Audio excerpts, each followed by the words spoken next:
Hello students, good morning all of you. Today I Rabindra Mohan Mishra from Sri Jagdamba Sanskrit College Bathu am taking the class of Shastri second.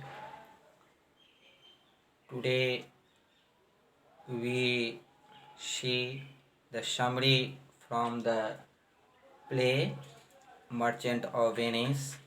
Yesterday we have seen the summary of Act 3, Scene 3 of the play Merchant of Venice. Today we see the summary of Act 2, Scene 1st of the play Merchant of Venice. The scene opens in a room of Portia's house. Portia is still at Belmont having a chat with the Prince of Morocco. The Prince of Morocco greets Portia upon his arrival at Belmont and telling her his blood is the same as the most fair-skinned man. Portia reminds Morocco that what she wants is irrelevant. He says that though his skin is darker, his blood is as red and his love as true as any pale northern guy. Still, the prince says he would not change his skin color except to change Portia's thoughts about him. The Prince of Morocco entreats Portia not to reject him on account of his dark complexion, which he has acquired from the hot climate of his country. He tells her that though his complexion is dark, his blood is redder than that of any other fairest man. Portia, feeling magnanimous, says it is not up to her, but if it were, the prince would stand in her affections just like any of the other suitors. Portia tells the Prince of Morocco that the choice of a suitor is not in her hands. She has to marry a person according to the will left by her father. She had been free in the choice of her marriage. She would have selected him in spite of his dark complexion.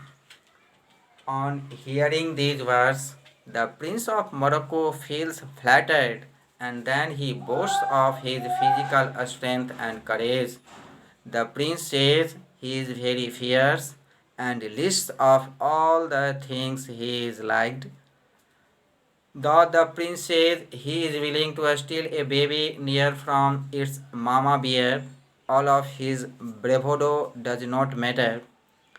Rules are rules, and he can only win Portia through chance. He brags that he has killed three Persian princes.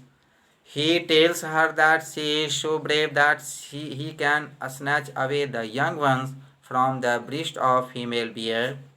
He adds that he can also tease a hungry lion which is in search of his prey. But it is sad that sometimes chance does not favor the strongest man. Portia tells him that he has to take a chance. Moreover, he has to obey the conditions laid down in her father's will. She tells her that if he fails to choose the right casket, he is not to disclose this secret to anybody. Also, he will never marry for the rest of his life. So, before he takes a chance, he must take into consideration all these conditions. The Prince of Morocco's choice of introductory words hints at a fear of rejection based on his obvious difference from Portia and his separation from Europe society.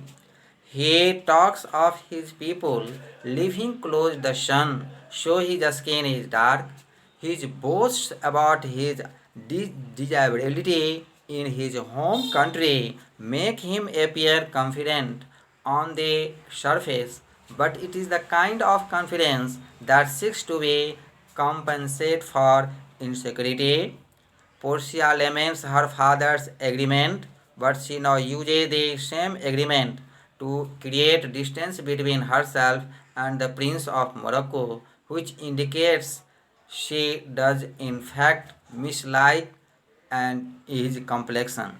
The riddle of the caskets devised by her father has deprived her of the right to choose her husband.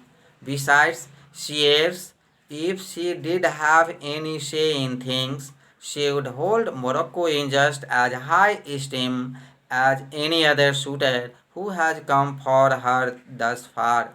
He goes on to tell her how much the women of his own land desired him.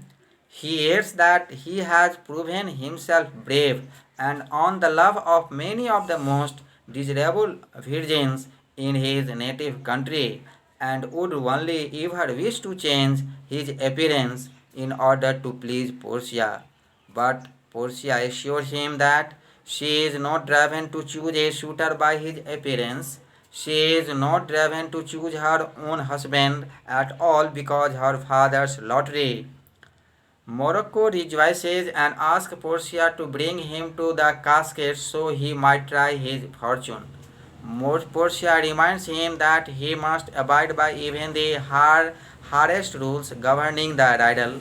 Finally, Portia reveals that in addition to setting up this crazy lottery, her father has also placed a condition on anyone who chooses the right their luck.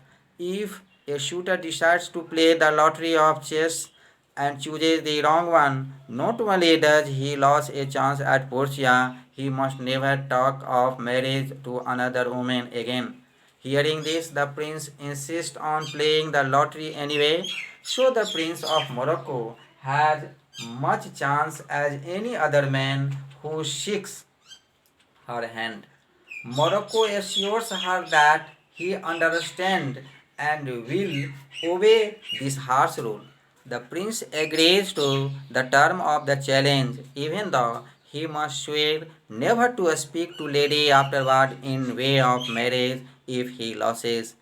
They agree he will undertake the challenge after dinner, and Portia insists on having dinner. This act begins with much visual and verbal pomp. Visually, the Prince of Morocco and Portia enter from opposite sides of the stage to a flourish of cornet, each followed by a train of attendants. Portia, along with her confidant Nursia and several ladies in waiting are present, and the prince, knowing that he is only one of many suitors who seek Portia's hand in marriage, begins his courtship straightforwardly. Despite the color of his skin, however, his blood is as red as any of Portia's other suitors, and he is as brave as any of them. Morocco then opens the dialogue with a proud reference to his dark skin and rich, regular, sensuous poetry which Shakespeare gives him to speak suggests that the prince possesses a large, imposing physical presence. Portia tells him that he is as fair as any of men who has come to seek her affection. Furthermore, he would stand as good a chance as any other suitor. Portia's explanation of the terms of her father's riddle shows the strict legal structure of the riddle. The prince is not easily deterred. He is ready for the test. Since there are three caskets for Portia's suitor to choose from, there will therefore be three occasions in which suitors will attempt the test of the caskets to win Portia in marriage. Thus, the three contestants are subtly contrasted. The first, Morocco, is intensely physical. He is warrior. He speaks of the courage that can mock the lion when a roar of prey. Morocco is a straightforward soldier prince. He is rightly self-assured. In short, we conclude that Prince of Morocco, one of the shooters, is introduced in the scene. He is lightly drawn character. He has a dark complexion and is conscious of it. We come to know about his character from his speech. He boasts that he possesses a lot of physical strength and courage. The scene also gives sufficient information about the casket trial. Portia tells the Prince of Morocco about the conditions laid down in her father's will. He who makes the effort has to obey the conditions.